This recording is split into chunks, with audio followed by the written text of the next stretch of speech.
Salutare, sunt Marian de la Gamis Brands.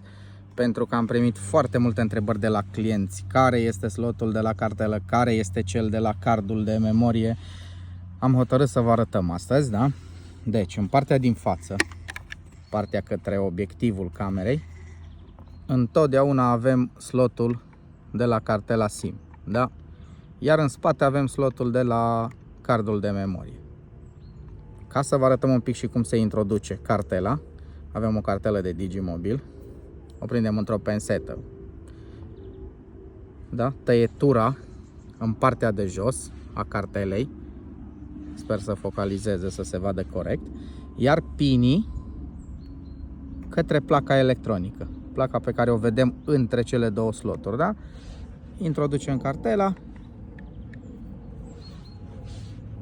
trebuie să facă un click și gata. La fel și cu cardul de memorie. Cardul de memorie, la fel, pinii către placă, da? Sper să se vadă. Introducem pinii către placă, scrisul de pe card înspre spatele camerei, la fel apăsăm, a făcut click și cam atât.